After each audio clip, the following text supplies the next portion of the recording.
whatever goes around eventually comes back to you. Vibrant Vocations. Episode 3. Hey y'all, welcome back. Thank you so much. Thank you. Yes, thank you. Always want to start off by being humble, being grateful. Thank you guys so much for tuning in, the comments you send, hopping in the conversation. We appreciate it. Yeah. So much. But we are going to start with our check-in. So, what are you grateful for? I am grateful for, so many things, obviously. But one of my most recent purchases is a punching bag, and I don't want anyone to draw their own conclusions. But the reality is that sometimes we have really frustrating days, and I am grateful to be able to transfer that kinetic energy to that bag. Yeah, it's legal, it's cost effective. Keep everybody else safe, you know? My answer is a little weird this week / month. Okay. Just kind of aligning with what I'm currently dealing with. So I am grateful for experience. I have been dealing and trying to make some decisions lately that we're going to talk about a little later in the show, actually. But I just being and have gone through this process before. Seeing that experience and seeing that added on flexibility I have is really bringing me this little sense of joy. Like, okay, you have done some things. This time has not been in vain. Like, I'm excited about that. That's good. Yeah. I like that. That's an episode in itself to talk about time. That it is. Okay, so what's a new show or book that you've been indulging in, or both? I'm gonna have a book for y'all one day, but right now, I have been watching Summer House, Martha's Vineyard. I don't know if y'all watch that show, but baby, and it's not new. It's on the 2nd season. Want to give love and shout out to my ship for putting me onto that show, because I just didn't even know it existed. But man, what a dramatic but inspirational group of Black people. I love it. But they blew me a little bit the last episode real quick, because they did a party where they dressed up like decades and historical figures. And one of the castmates dressed up as Arthur Ashe. Okay. And nobody knew who he was. Like historically. They were like, it's one thing to say oh, I'm Arthur Ashe. And they'd be like, oh, okay, I know who you're supposed to be. But they were like, who's that? And I'm like, you guys are. Which side were you on? Were you on the Arthur Ashe side, or were you on the who's that? No, I know who Arthur Ashe is. And so that's why you were embarrassed. That's why I was embarrassed, because why don't we all?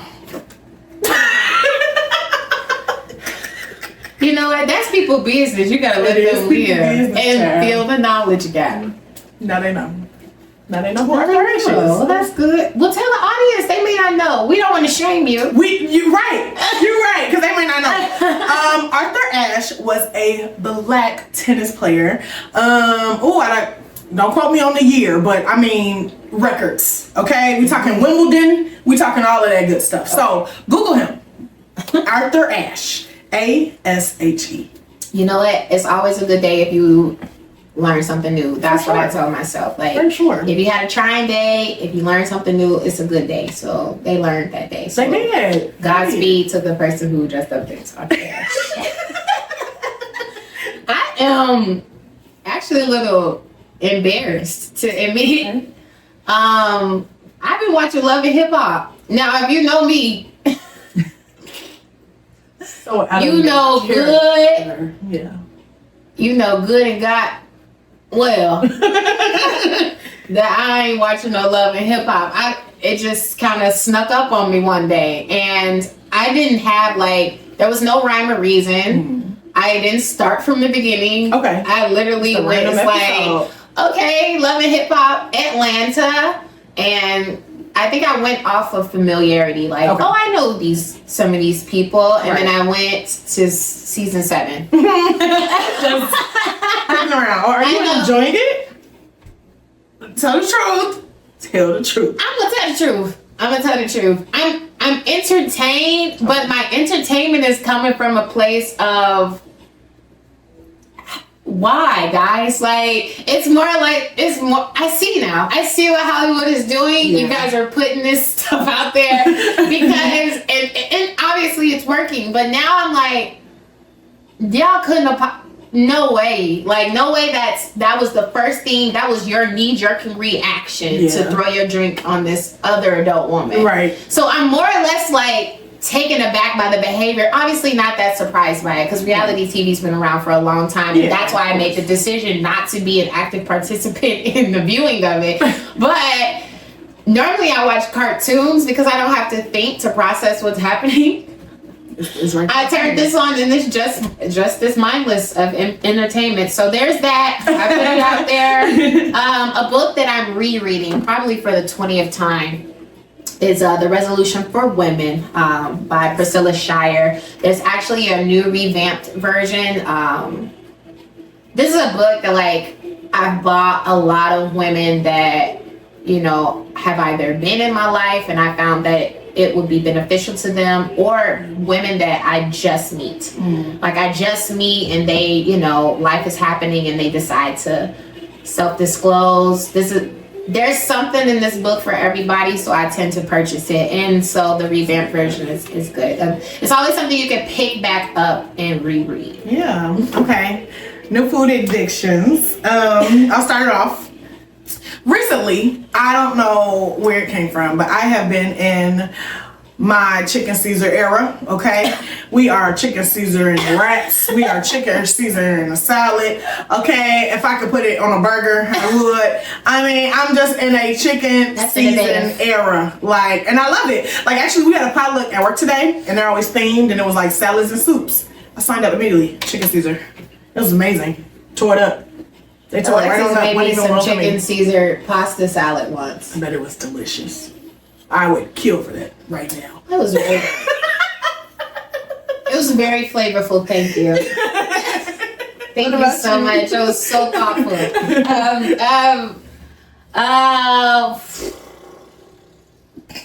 Child, listen. Wow.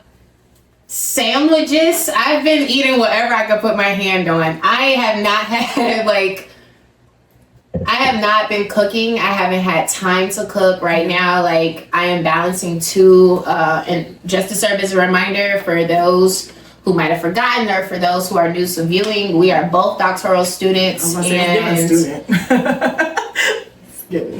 given student. Like it's touching on how I was eating in undergrad. I don't know if don't know how that makes you feel. Right. Like, are you regressing? No. I'm adapting. I'm adapting to my current life circumstances. And so, like, really whatever I can put my hand on. Sometimes I'm going to have a bowl of cereal and go to bed. Like, that's my business. I make a sandwich. At least you're eating. Yeah, I'm eating. At least you're eating. I'm eating, but, like, I don't have, like, this food has got me wrapped around his finger. No. Probably wine. Don't. I'm gonna be judged. Don't judge me. This is a safe space. Don't judge me. Okay. Sometimes wine is just as it's like if we're talking about energies and caloric intake, it's just as high as whatever food you might be eating, depending on how much wine you might consume. That's my business. That it sure is, girl. Thank you. Moving right along. So let's get into this topic. First of all, let's discuss the topic today is entitled Harmony and Chaos.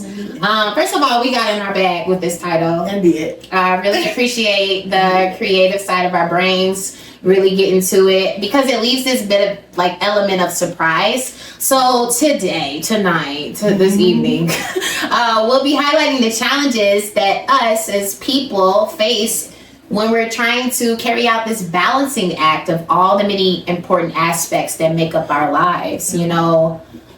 So it's like, how do we create harmony amidst the chaos? Absolutely. So harmony and chaos in this context, we're referring to the intersection of careers, professional development, family, relationships, both platonic friendships as well as romantic, and your own personal successes, and then the unforeseen challenges, the stuff that you can't plan, that you don't know is coming around the corner. So That's the topic, y'all, and I know it's going to be relevant to all of you. So let's get into it, and please comment, share with us your thoughts.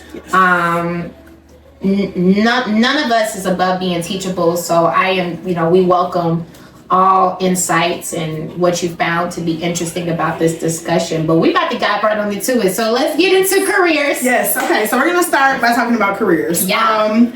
Let's talk about us, right? We're the hosts. Let's talk about our careers. Okay. So, we got a little outline here of some different things that we're going to break down for you so that we're having a good conversation. So, first thing is my career. I'm a teacher. Further an educator because it goes past teaching, so I do like to distinguish the difference. The significance of my career choice. Everyone can't be a teacher. Everyone cannot be a teacher. I will always have a job, and I don't mean that in a paycheck to paycheck way. There's always going to be a need. And how you were just talking about like those teachable moments, and there always being an opportunity. There's always an opportunity to teach as well as learn. Sure. In whatever capacity that is. How did you pick your career? Actually, I don't have any kind of crazy story. I had a really good teacher when I was in second grade.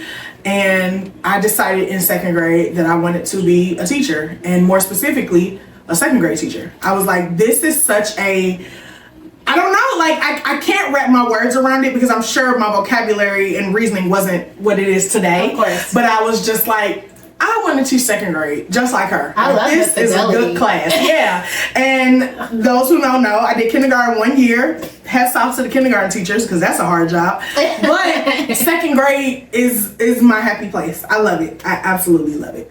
How does my career align with my personal values? I think that, again, I say it all the time, I'm the teacher, but I'm the student. Like directly. Whether it is my staff members and coworkers teaching me something, whether it's administration, whether it's my students, because they teach me a lot. Okay. So yeah, definitely it aligns directly with my personal values. Work-life balance. I am going to have half of the teachers out there frown at this response, and I'm gonna have half like, yes girl, you said what you said. My work-life balance is extremely improved from my first and second year of teaching. Oh, okay. Because you realize what can wait, what's important. That's good. I don't take anything home, y'all. I don't take anything home. We have a new teacher in our building this year, and she's always, going on the weekends like, oh, did you finish this? No, I didn't. Oh, you put it in your bag? No, I did not. Monday will come, and I will do it on Monday. That's it. I'm not taking anything home. And that was my, first, second, and beginning of my third year teaching. I took so much stuff home when I was working on my master's. Let me repeat that. I took so much stuff home while working on my master's. At the same time. I mean, I'm grading, I'm writing papers. No, I'm not doing that anymore. And I think that my students now are getting just as much from me as they were when I was taking that home. So taking that work home does not define your value as a teacher. That's good. Not at all. Opportunity for growth is definitely there. I spoke a little bit about this in my check-in.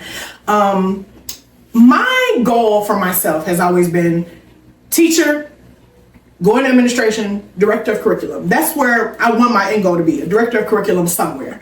What I've noticed recently in my search is that I actually can get that admin experience without being somebody's principal.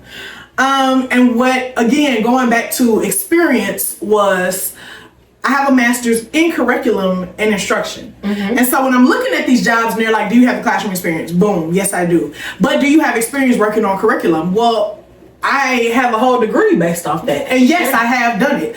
And so that has been a very interesting little thing that I've been navigating. This is a very recent development, so I'm not gonna speak too much on it, but it's been it's been doing wonders for my esteem in my career. Love that. I'll say that. Love that. Exposure at work. So I think this refers to like people just showing up, right? Just being there. I am present at work. People see me. I do not hop around in the drama. I don't run in those circles. Very good. But everybody at work knows me. They know that they can talk to me. They know that they can vent to me. And the admin knows that they can call on me. So I'm not hiding, but I'm not that teacher that's like, I'm here, I have to be number one. That's not me. It's not me. It's not my life. What about you? Break the career gosh. Break the career down. Some of you are gonna be like so taken aback by this new revelation if you don't know it already. But like, how'd I pick my career? Someone told me to do it. I don't have like. What's your title? Yeah. Oh, so sorry for those that don't know. I am actually a licensed registered nurse. I am master's prepared. My concentration is in education, so I currently serve primarily as a clinical nurse educator. And then I have a PRN gig at the bedside because, I don't know, there's like this little cup inside of you that only direct patient care allows me to feel. But soon after that 12.5-hour shift is over, I realized, wow, I only do it once or twice a month. How'd I pick my career? I remember vividly telling my auntie Vicky, actually, I am named after her. We share the same middle name. My middle name is Carol. And so she's very proud of that. And so she actually introduces, like when we go out to restaurants, she will say that she knows she's named after me. LOL. Joycelyn Carroll. And she's a nurse. That's hilarious. She will go out of her way to tell people that. I love yes, that. I love it too. I love it. It brings her some joy and it brings me joy to see it. But yeah, I remember telling her, you know, like I said, I want to be a chemistry teacher because chemistry was actually something that really challenged me. For those that don't know, I do school well. And so chemistry was something that really challenged me. And actually I used to get into it with my chemistry teacher, but that's another story for another day because now we're like best of friends. Yeah. But I was like, I want to be a chemistry teacher because I know I'll be able to relate to these students because they have the same struggles that I might have had, et cetera, et cetera. She looked at me square. What? I just learned something. You didn't know that? I did not know that. I did not know that. My auntie looked me square in my eye. We were at the kitchen table of her house, and she was like, "You need to be a nurse." That's it. Like, actually, just straight like that. She was like, "No, you need to be a nurse, and you can teach nurses."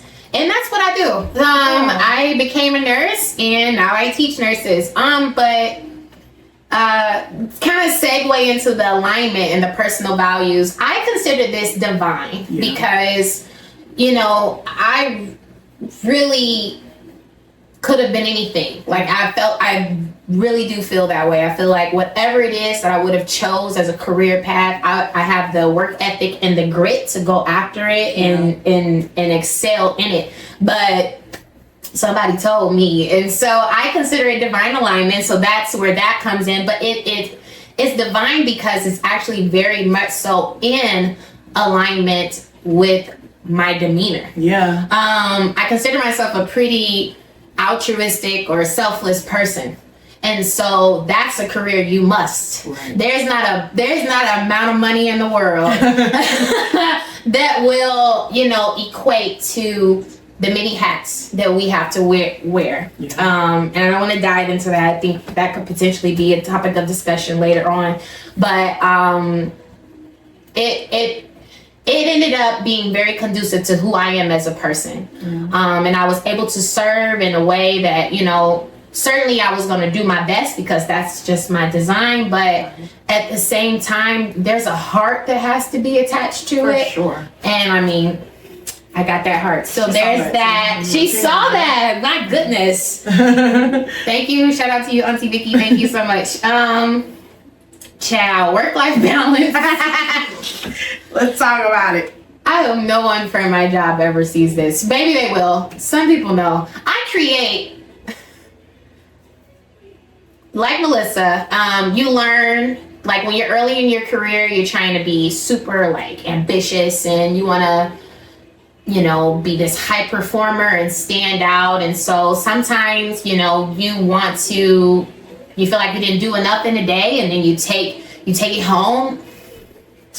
We don't do that no more. I have a hard stop. Actually, as a matter of fact, my brain literally, like, I wake up at like 5 a.m.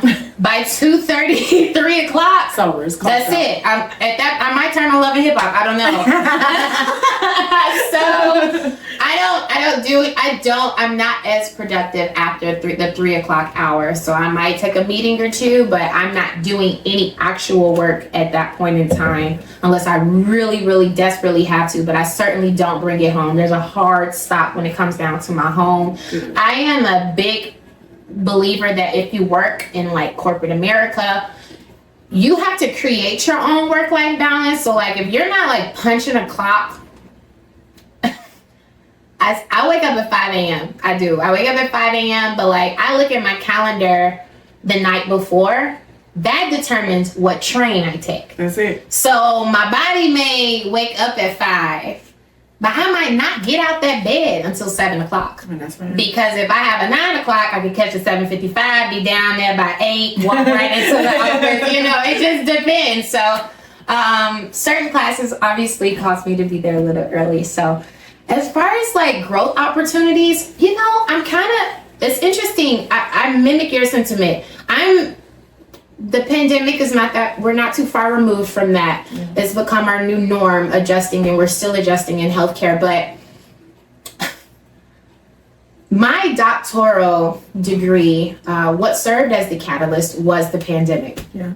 And that's because I saw like firsthand the many opportunities that we have within our system of healthcare. It is a bit broken, and there are many opportunities that are out there to not only better serve our patients, but also better serve our nurses. I am a firm believer that if we take care of our nurses, we take care of our patients. Because if your nurses are taken care of, they will be better able to take care of patients. And so I'm a big advocate for that. And so I went back to pursue my doctoral of nursing practice so that my concentration is in executive leadership, but it was to very much so, you know, get myself in the rooms where decisions are being made that directly impact the bedside nurse.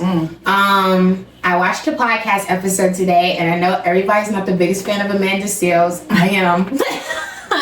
But she said something that resonated deeply with me, and she was saying that in this country, in order for, you know, your stance and position to be legitimized, we pursue these degrees, because now you see me as your equivalent when you see those, you know, suffixes at the end of my name. So that was really it. I was like, oh, well, I gotta do this now because I basically gotta go save the world. But you know, it's really that really, you know, it was a hard pivot because my goal was to leverage my education experience currently to get into academia. Right.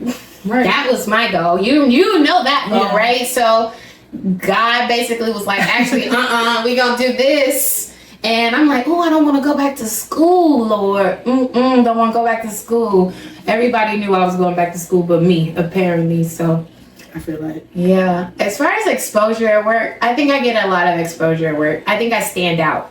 Okay. Amidst my team simply because I'm young, I'm black, but we work so well together. There's a good cohesive unit. I am that person that's gonna go against the gradient. Yeah. Probably why I resonate so much with Amanda Seales. Sorry guys for those that don't care for her, but there's a lot of similarity in that area because I don't mind shaking up the room. Right. Like she does. So definitely get exposure in that regard. I'm actually going to be co-chair for my very first oncology conference this year. Yay! Yes. So exciting. Very busy. But it's good. It's a big deal. It is a big deal to even be seen like, oh, you can do this. Right. So sure. That's my career. Well, okay, so I think you would agree. We talked about our careers. Yes. But we have both worked something that I think we would consider a job. Oh gosh, I've worked every fast food restaurant. So that kind of leads me to the difference, because for some people there isn't one. But I think that there is. And as simple as it's put, I think that for me, a job is a paycheck. Okay. A means to an end. Yeah. Okay. And a career it doesn't necessarily mean, because people will go into like career is something you're passionate about, you love. I love teaching. I do not love going to work every day, but it is my career. That's good. I think that a career is something that you have decided that you are content with doing until you retire. I like that definition. I really do. I think the job is like you said, I think it's a means to an end. Some people thoroughly and this, please understand that we're not making a delineation between like white collar and blue collar, because my dad retired letter carrier for 30 plus years, and that was his career. Same.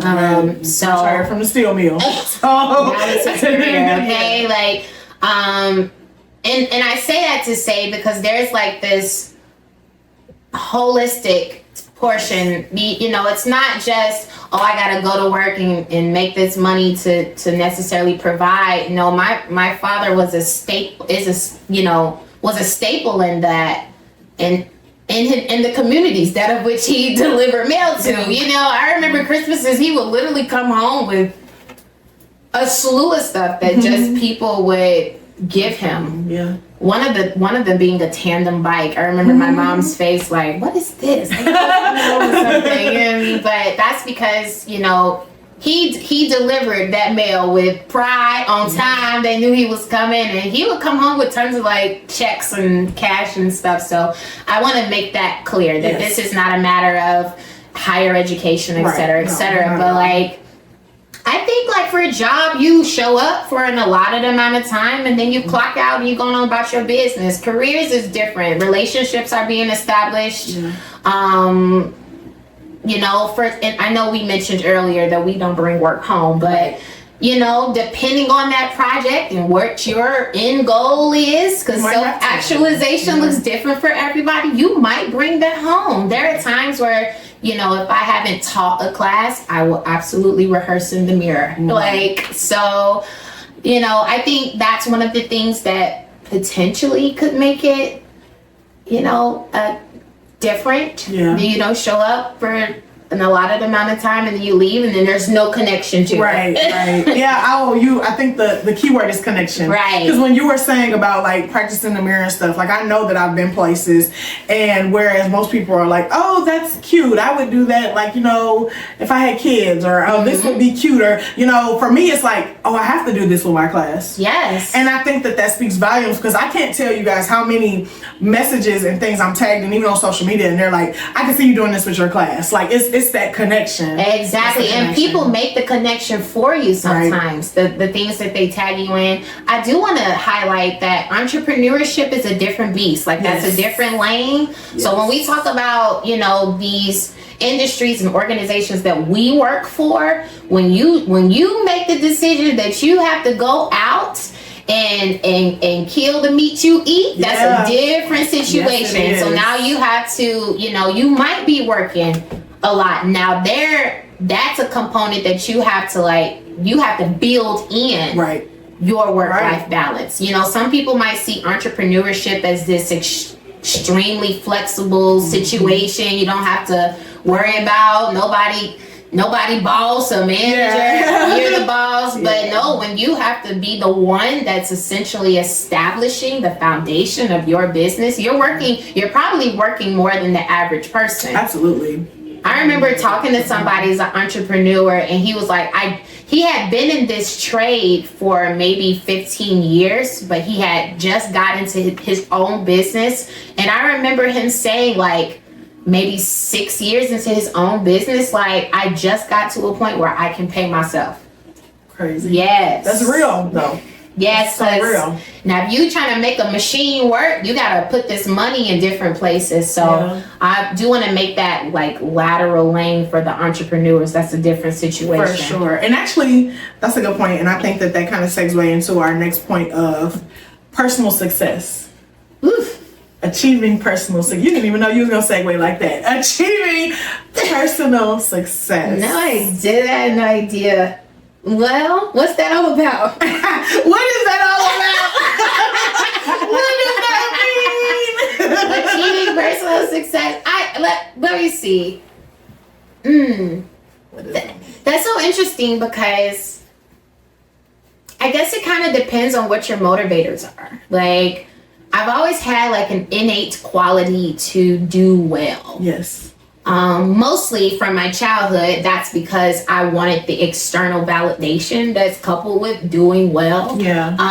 But then eventually that motivating factor changed. It was like, no, I want to do this well because, you know, there's a sense of pride. Like my name's attached to it. There's certain projects and things, and I'm like, we got to do this over because if my name is attached to it, like if you're right, like if you remember like group projects, like now I gotta do the whole thing. I have to fix it because this is not something I would turn in. And Right. you know what? I think I do think that's universal, but just keeping it real, I think that is something that is so monumental for Black women.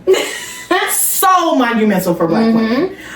Because yeah, my name is on it. Like I'm this is me.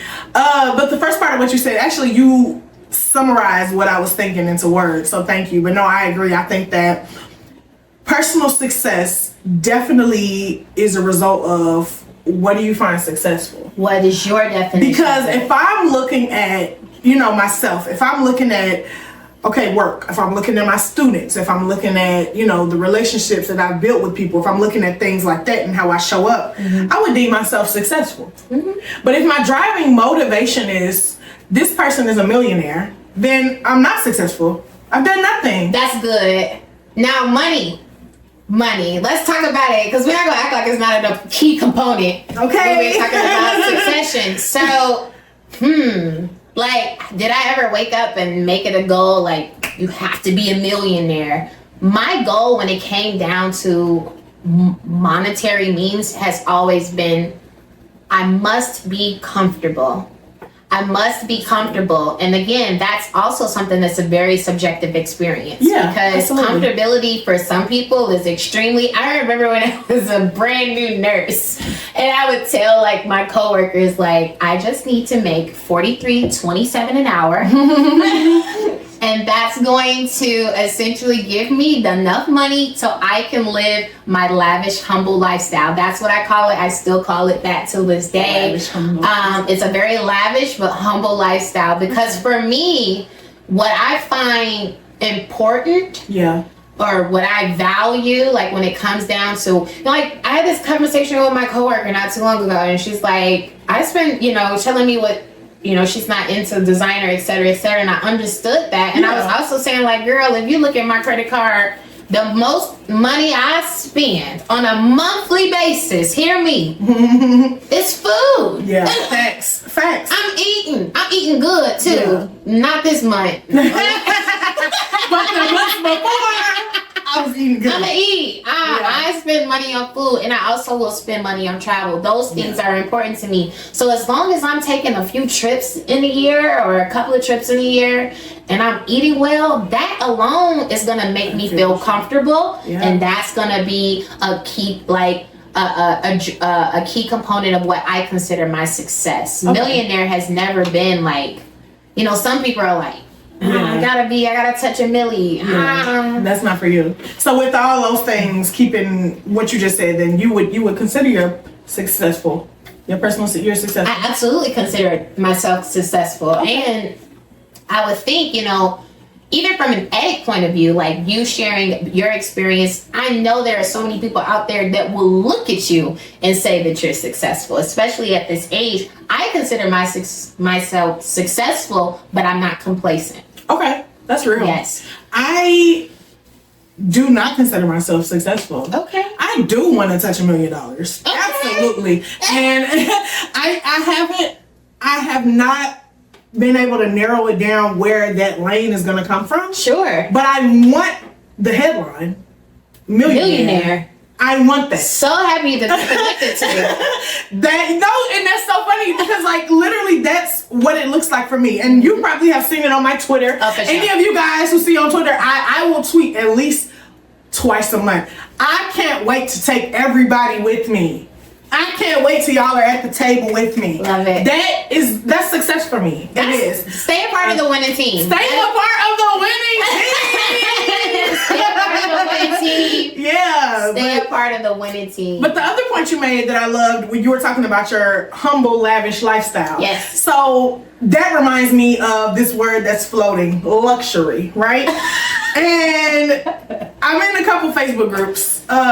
Black Girls in Luxury is what they're called. They're actually all called that, or some kind of, form of that. But, you'll have, every now and then, there will be a woman post a picture, and maybe she'll be like on an island, or maybe she will, actually, I can give two examples. There was one with a woman on an island. She was not like dressed to the nines. There was nothing designer. And then there was one of a woman with a brand new, I don't remember the car, it had the bow and everything, but it was a Toyota. Okay. And the people were in the comments lighting it up. This is luxury. This is And my thing is exactly what you just said. Luxury is what you define it as. Absolutely. I do like some designer shit. And there's nothing wrong with that. Nothing wrong with that. But I like to travel and I like to eat good. So I think that there's balancing act. Those components for me,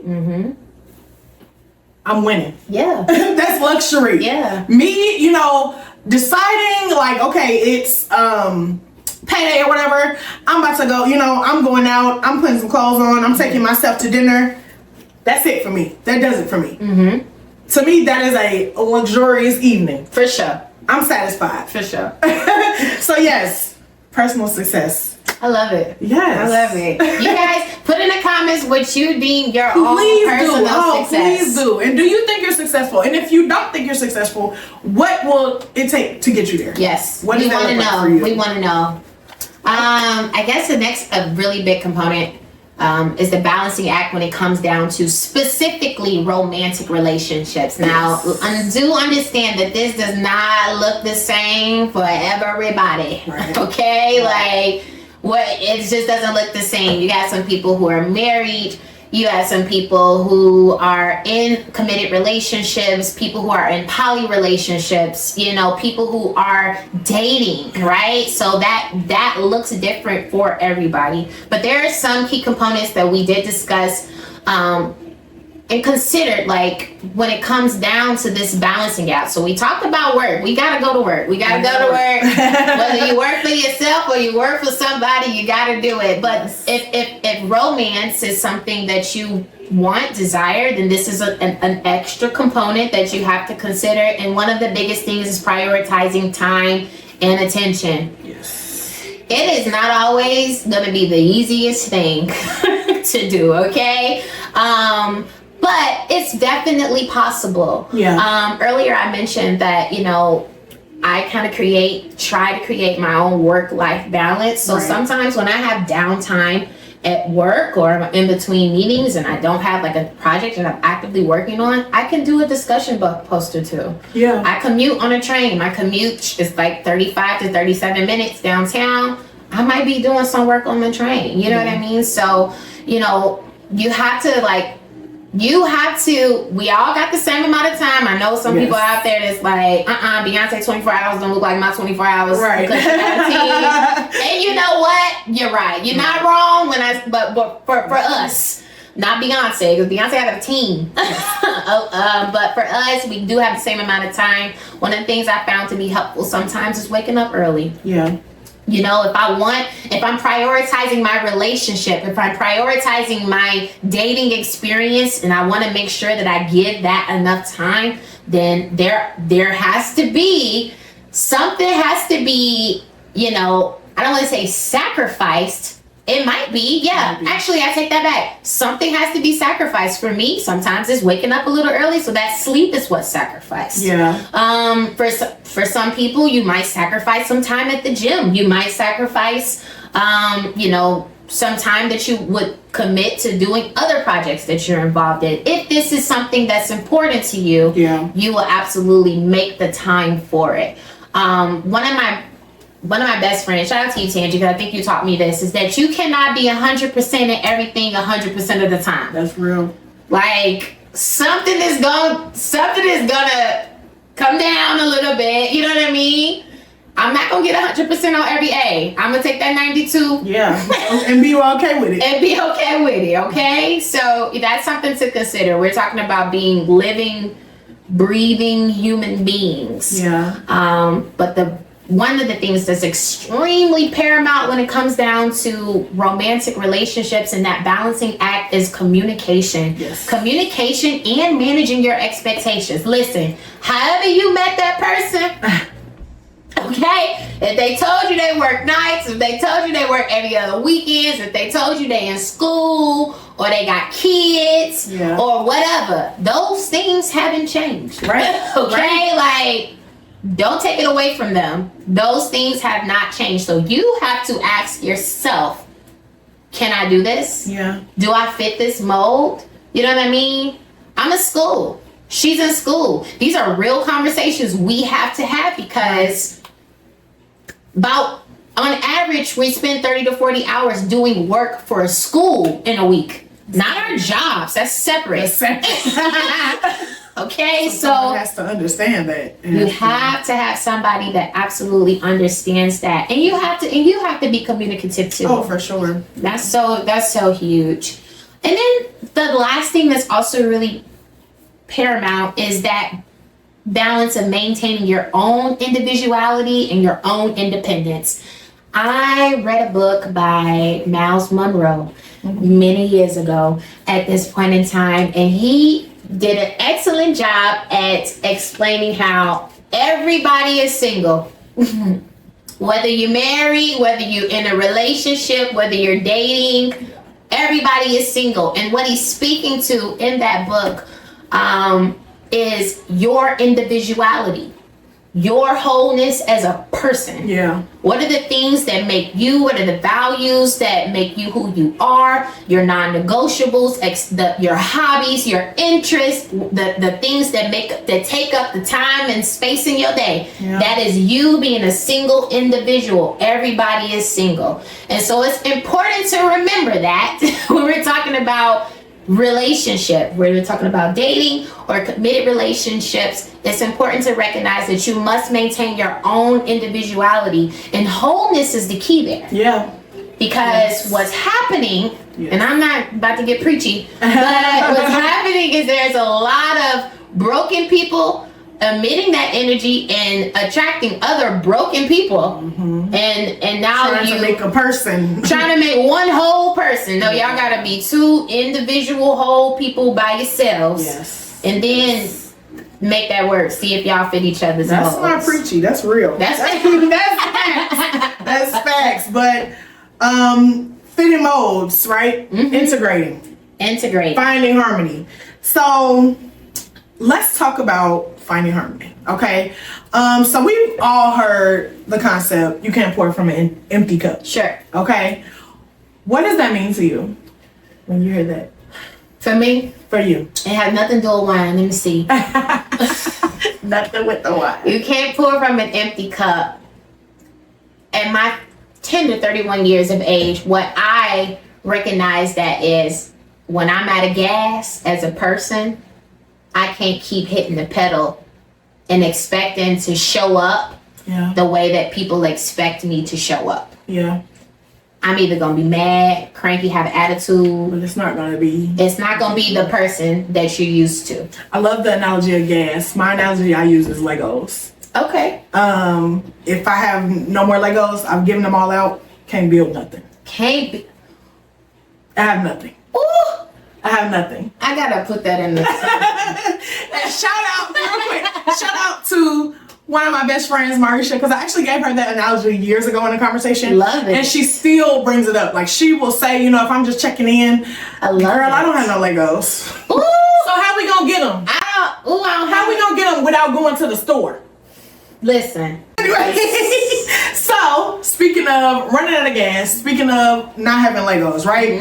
I think a good word to define both of those would be feeling drained. Drained, absolutely. So, since we brought up drained, facts. No Legos. I'm still in that. What are some things that are typically considered draining? For most people or for me? Both. Both. Okay. Yeah, so give it For to most us. people, definitely work, right? Mm-hmm. Family, relationships. Mm-hmm. For me, I would say, and I think we both agreed on this, we both have dogs. I'm sorry, maybe the true thorough dog people are like, no, my dog is my life. I love that dog. She loved that dog. Absolutely. That dog is draining. And always. There are just days where I'm like, I don't want to do it. I miss coming home and not having to make sure that you ate and I gotta take you out. I just want to go take me a good nap on the couch without That's someone it. looking up at me. You know, so that. But also for me, I am. That's real, girl. I am in a sorority that can be draining. And that's not to shine negative light on it. Love my sorors. I love the sisterhood. Shout out Second Government Sorority Incorporated. But it can be draining. What about you? I got my dog is really, we just got cool again. He had wreaked havoc in my closet, and yeah, so I had to she was talking about sometimes you want to come home and I have to be responsible for another living thing. Yes. But first thing in the morning is bad too. So I wake up at 5 and I have to beg my dog to pee. Take him outside. It's cold. You're like, poo poo pee pee. Hurry. You know what I mean? I have to catch a train literally in 40 minutes. So every morning here in it's a trip. So but I resonate with those things as well. So work, family, relationships, not just romantic relationships, but platonic, friendships sometimes, they can be draining. But let's expound a little bit on how work and professional endeavors, you mentioned that you are in a sorority, can be draining. Yeah. How do you maneuver through it? So I think that maneuvering through it comes from, it actually goes back to what we talked about, which was work-life balance, right? Yes. Even at work, y'all, there has to be a moment where you're like, it doesn't have to be, I'm not doing this, but maybe it's, I'm not doing this right now. Yes. I'm not doing this today. Now you do have to be accountable for the work that you have to do. They're paying you to do that. And so that goes back to time management, right? That goes back to, I am very big, both of us are very big on making lists. Yes. Okay? I come in on Monday, I make me a list, and I break it down. These are highlighted green because they're going to get done today on Monday. These are purple because this is Tuesday. That's good. Wednesday, I'm not going to do too much. I'm going to leave Wednesday as a free day. But I'm going to do everything Thursday so we can actually have fun on Friday. You know what I mean? I love that. First of all, time management is a skill. It's not something that everybody has. So if you don't have it, listen, there's tons of literature out there, plenty of podcasts. It is a skill. One of the things that stands out that falls underneath that blanket of time management is prioritization. Yes. We do have these lists. We share these lists with each other. And we also share how much we've checked off. And it's just a really good, girl, you got it. Right, you did so good today, Or on the other side of that, tomorrow will be better. Even better. I definitely had a very unproductive week recently. And I shared it with Melissa, oh my gosh, I was just so unproductive this week. And I just appreciate her validating those abilities and saying, okay, next week. But there are some things in that list, you can make your list, but then once you get into work, certain things become a higher priority. And so if you have a timetable, or maybe there's a fire you have to put out, I run into that a lot at work. All the time. Or something's coming down the pipeline, we just heard about it, so it becomes a priority. So time management, extend yourself that grace. If you had a project that you wanted to get done by a certain time, but something trumped it, it's okay. Yeah, facts. The work is always going to be there. Don't take it home. Yeah, and outside of work, we're talking about professional endeavors. I think the special thing with professional endeavors that people just, once you get to this point in life, you are solid, is that this is not work.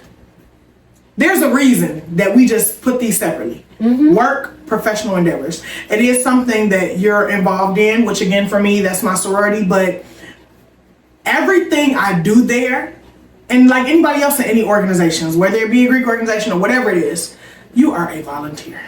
That's it. You gotta have the initiative. I am going to give y'all the time that I want to give y'all. I came into this org, you know, I work my 9 to 5, really like 9 to 3, but I work my 9 to 5 and I'm giving my 5 to 9 to Sigma. You can't do that. Whatever it is that you may be doing that's, you know, a professional endeavor. Yes, it's networking. Yes, there's, you know, opportunities there, but you also have to realize that it is not the highest of the priority. It may be important to you. I'm not saying knock it right on down, but you give them what you have. That's it. You're not hitting that pedal, running out of gas for whatever that endeavor is. You are not knocking your Legos down for whatever that endeavor is. You give them what you want to give them. That's really good. It doesn't have to be all that you have left. I mirror that, not even adding to that, because that's facts. I mean, the stuff that you do for yourself, for your own professional development or your extracurriculars that, you know, add to your resume, you know, you have to do that deductive reasoning when it comes down to that balancing act. The next thing, family. We don't get to pick our families now, okay? How do I maneuver this arena? Well, I've been in therapy for 11 years. I'm very proud to say that. In one of my most recent sessions, I did ask my therapist, like, I don't know if the time that I've spent with you, because I've been with her since 2017. I said, I don't know if the time I've spent with you is helping me or hurting me at this point in time, because when we're talking about, you know, integrating and harmonizing with people who are reluctant to growing, right? That can be very draining. Even being around that kind of energy can be extremely draining. So there are sometimes that, you know, if I have to like wrap this up in a nutshell, I just have to stay fluid in my posture and check myself. Like, do you have the Legos for this? Do you have the capacity and the energy to be in these surrounding spaces? Now I get to asking, like, who gonna be there? You know, it's period. But back in 2019, I started practicing no. Yeah. As a rehabilitated people pleaser, no, it's not something that came easy for me. That is something I had to actively pursue and did. Ooh, and I'm so good at it now. Okay, but no is, you know, it's very important. Boundaries is what comes to mind. It's very important to set and maintain boundaries. We just talked about how busy we are as career women. That's just one aspect of who we are, okay? Right. And so it's so important. It's a skill. If you don't know it, tons of literature out there. Hit me up. I'll let you know what helped me. I'm happy to share that. But it's important to learn to implement this skill in both your professional and your personal relationships. If you want to prevent burnout and maintain your well-being, you must learn the art of saying no. If you have difficulty saying no, I pride myself in being a woman of resolve. If someone asks me to do something or show up in a certain way and I can't, I let them know, you know what, I can't do that this week, and I might offer them another suggestion, right? Like, oh, I can't do that this week, but I have, like, someone asked me, Joy, can you help me move? I actually can't. I have no time in my schedule to do that this week, but I do have a referral for some movers, right? Like, or I can't do that this week,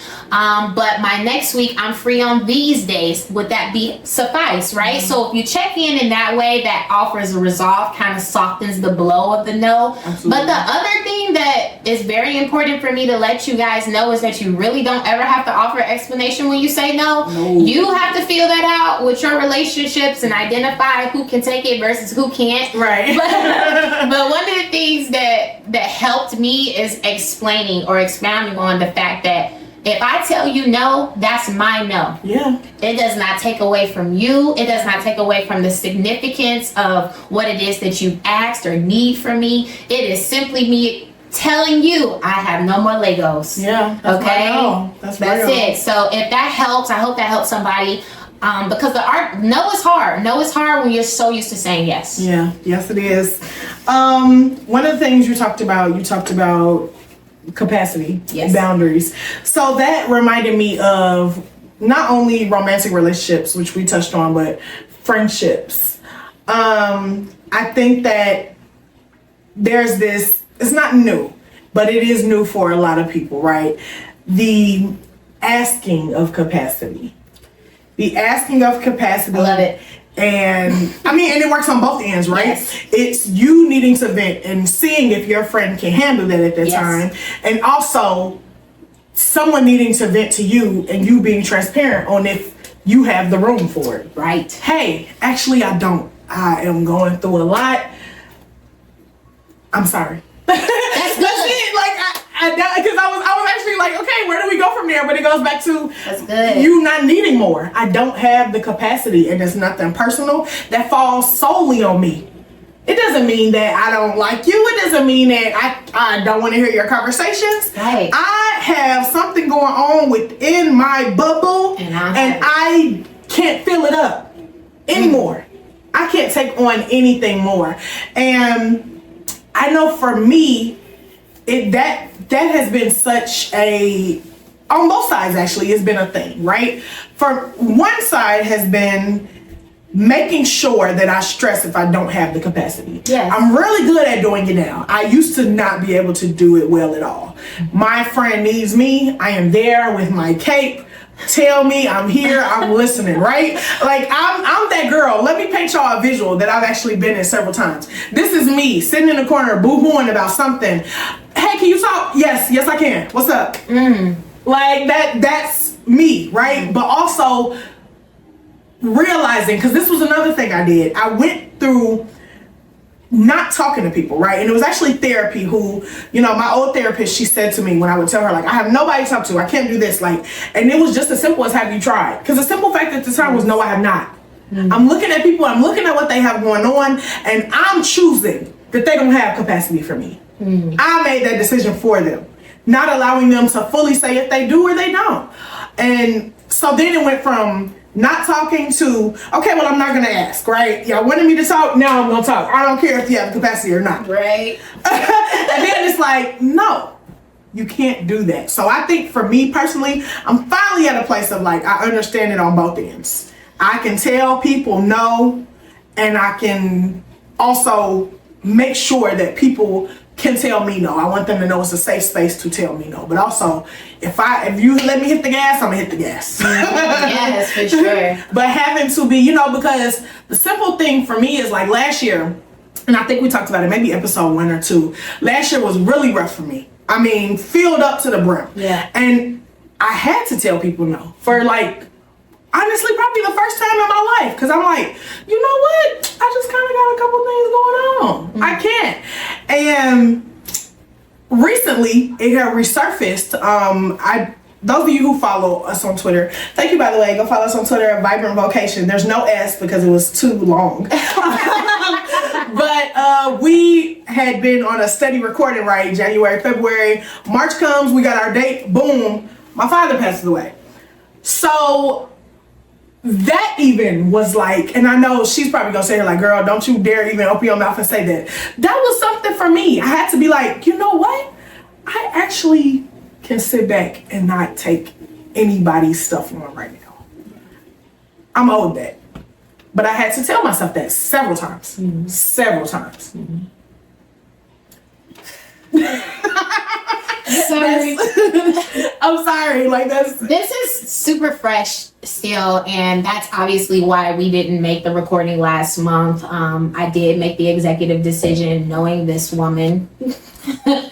She might have tried to still record it. I think as a matter of fact, I feel like she was like, I'm gonna see, you know what I mean? And I was just like, no, Joy, you have to make the executive decision. We will be back the next month. And so that ended up working out just fine. I don't mind. You said so much in the previous conversation when you spoke against boundaries. You spoke against obviously having an emotional intellect to be able to check in with whoever it is that you're sharing with, versus also being on the receiving end and verbalizing your boundary, like, I actually don't have the capacity today. Can we talk about it tomorrow? I remember when I first started doing that, and it was so uncomfortable to me because it was like, am I rejecting my friend? They Yes. need me right now. Yes. But they very much so understood, and it was nothing to pick it up the next day and check in. But I want to kind of just like expound on a personal testimony of mine. Life was also happening to me last year. Life, first of all, can I just say that life is happening to everybody at the same time. And we need not to, negate people's experiences or think that we can like downplay what someone might be going through because you see yourself as, struggling more or whatever the case may be. No, we don't need to do that. That's a very individualized experience. But recently, in the past few months, I did receive some feedback because life was happening to me. And it was not easy to receive. And it wasn't easy to receive, not because I don't think that I'm adult enough to receive constructive feedback. It was just kind of the delivery that was kind of very much so had me taken aback by it. But nonetheless, it was delivered. And I had been essentially labeled as an energy vampire. That hurt. First of all, it hurt because it just hurt. Like it was like name calling. Like if you go back to primary school, I was like, wait, what? What is that? Is that like a bitch or what is that? I did look it up. I looked it up. So for those who don't know, an energy vampire typically refers to someone who drains other emotionally or mentally, leaving them feeling exhausted and depleted after interactions. It suggests that that person is constantly seeking attention, validation, or support from others without reciprocating or offering anything positive in return. Now, although I do not agree with that entire definition, I did take a step back. The part that I don't agree with is the reciprocation. Anybody that I'm in relationship with, it's a reciprocal relationship. And I pride myself in that. But I did take that feedback. I took a step back and I did something that's really hard. And that's taking a very retroactive glance over my previous years. And like, what have I been sharing? Right. As someone who also, in a therapy session, learned that you need to rely on your village more. You need to share these things and I remember, because I have like kind of trust issues, not really, but for real. And so I, also very similar conversations, like you need to trust that your village can handle and be there for you, et cetera, et cetera. And so I was, but I was spewing, like it was something that probably every week. And that's not me exaggerating or being a histrionic about it. But I did that, with the thought in mind that this is my village. This is my safe space. These are my appointed people. Like we talked earlier about, we don't get to pick our families, but we get to pick our friends. Yeah. And so I took a second and I looked at that and I was like, I could see how I was heavy, how I sat in the seat of someone who is considered draining to the point where, you get labeled as an energy vampire. It hurt me, but it also made me do something which is very hard, and that's do the mirror work. Like looking at yourself and be like, you're right. Actually, gotta take a step back, and that's why I am a big fan of my punching bag. So now, my movement is a little bit different. Not to say that I don't still utilize my village, because I do. I talk to this woman every day, but there is a level of conscientiousness that I have now when it comes down to the things that I'm experiencing or dealing with now.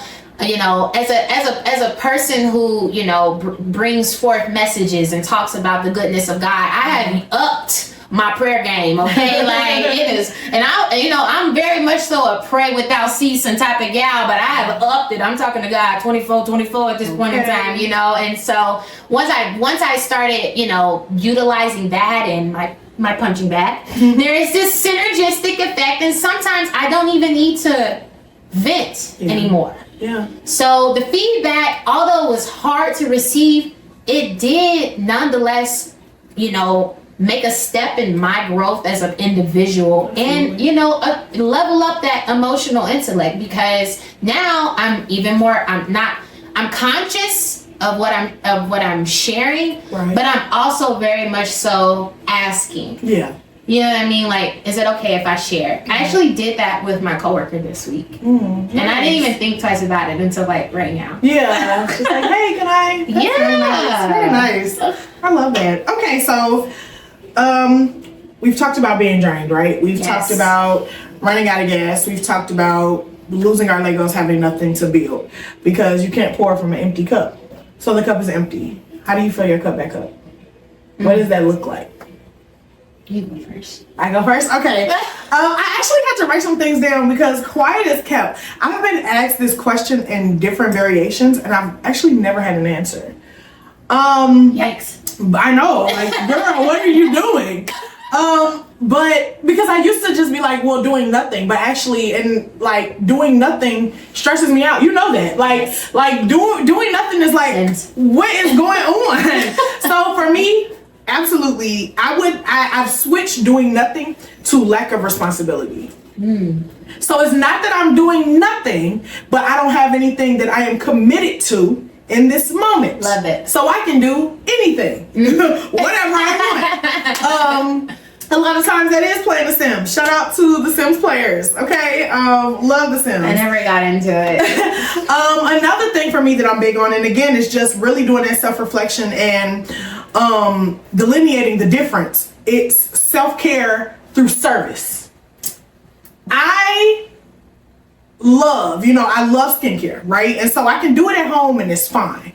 But it's nothing like laying on that bed and somebody else giving me a facial. It's nothing like, laying there and somebody else washing my hair. Laying there can't give yourself a massage, but getting massages. All of that, like so I think for me, that's my answer. What fills me back up? Self-care through service, playing The Sims, and also being with my friends. Being with my friends does something so beautiful for me. And it's funny because when I was younger, right, you have those moments where, and I don't mean younger like a kid, more so like teenager and even like my early 20s, right? I had to realize where putting myself on first year real quick. I had to realize where if I planned something, right, whether it was just to get together or okay, let's go out to dinner. If one person called, everyone else is down, but one person called and they're like, hey, I'm sorry, so-and-so is going on, I can't come. I am okay with saying that I probably got more angry than the average person. And I had to realize where that came from. And I felt like one extra, I guess, ounce of filling that cup up was now taken back. And that involves some emotional intelligence because I didn't know. I was just like, what do you mean you can't go? It's like, well, where does that come from? What is that? But it really comes from missing people and missing what you receive from your friends and what you receive from people. And so now it's a matter of like, I can vocalize it better. You will be missed. But I hope that you take care or, everything will be okay, whatever you have to do. But you will be missed. And it usually follows up with when can we reschedule? So I can get that ounce of you. Sure. That's good.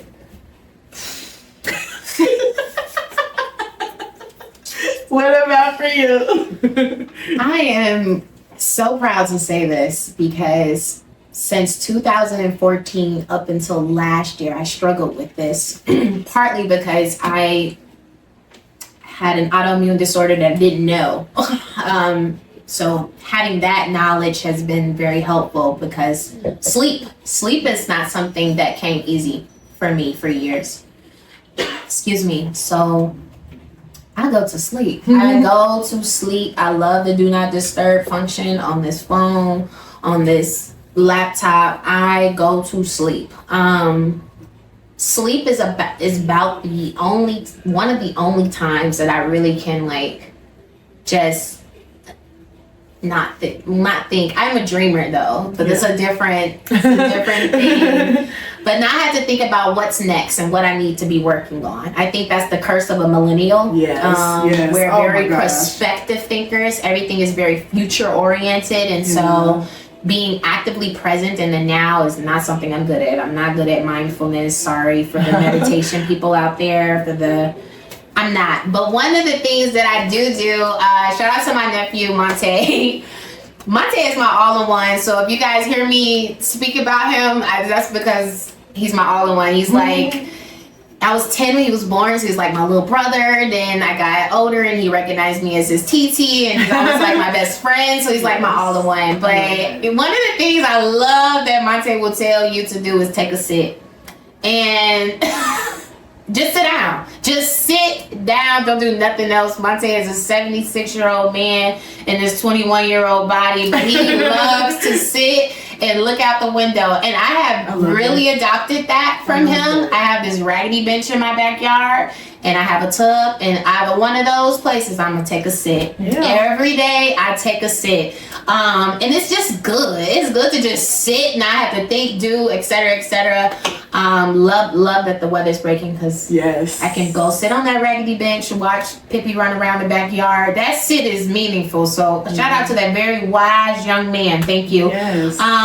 Because meditating is not something that comes easy for me. My brain, at the moment I open my eyes, is moving at 200 miles per hour. Same. So when people are like, you just focus on your breath. No. I can't do it. Even when I like sat and tried to meditate, there's so many things going. Like there's a person running through my brain. Literally. Like, you have to do this, you have to do this, you have to do this. And now I'm focusing on their breath, because now they're not here. Like I don't do it well. Not to say that it's not something you can learn. I do believe it's something that you have to practice at to become. So that's something that I do. I sleep, I take a sit. And I mean, I certainly like the whole, being around your village, that resonates deeply with me. We charge each other up. You know what I mean? Like kind of going back to the earlier statement, like I pride myself in having reciprocal relationships because I picked these people. Right. They weren't coerced on me. I said, we're gonna be friends and do life together. So I'm a prayer. I said that earlier. I talk to God. The word of God teaches you to pray without ceasing. We talking about everything. Trust in the Lord with all thine heart. Lean not into your own understanding, but in all thy ways acknowledge him. So what that means is everything, right? So for me, Lord, I'm acknowledging you in my health, in my relationship, in my friendships, in my finances, in my Jeep, because it's about 10 years old, my home, in school. So that is something that certainly fills me back up, because the joy of the Lord is in fact my strength. So those are my I work out. I work out. Sometimes I want to do it, sometimes not so much. Same. Very exciting. But I mean, with all of those things being said, that's our episode. Oh gosh, thank y'all so much. Yes, for sure. The only thing that I want to say is we get, I think I can speak for both of us when we say like, y'all blow the text messages up with these conversations. And I love it. We both love it. Yeah. We love it so much. I want to challenge y'all. Take that conversation to the comments. Yes. Because, when we reach the masses outside of our village, I want them to be able to see one of you guys' comments and say, that's how I felt too. Yes. And then y'all are going back and forth, especially after this episode. Like, we said so much. So, challenging y'all. Like, think about what fills you up. Think about, the areas that are draining you and how you can figure that out. Think about your career. Write down that outline. Is it a job? Is it a career? Okay. Do that mirror work this week, this month, this year. Do that mirror work. I know it's hard work, guys. Like feedback. I teach a class actually on feedback. Crazy enough. But, constructive feedback is good feedback. As difficult as it might be, delivering it or, receiving it, there's a difference. There's 3 different types. There's positive feedback, constructive, and negative feedback. Stay away from negative feedback by all means necessary. Everybody doesn't have the same kind of tenacity that I have to be able to identify like, that didn't feel good. Right. Because of the delivery, not the message, but still able to extract the message and nonetheless make the necessary changes. So, do that mirror work, guys, for you. But we will see y'all on the next one. Thank you so much for tuning in. Harmony and chaos. find the harmony in your chaos. All right? Peace out.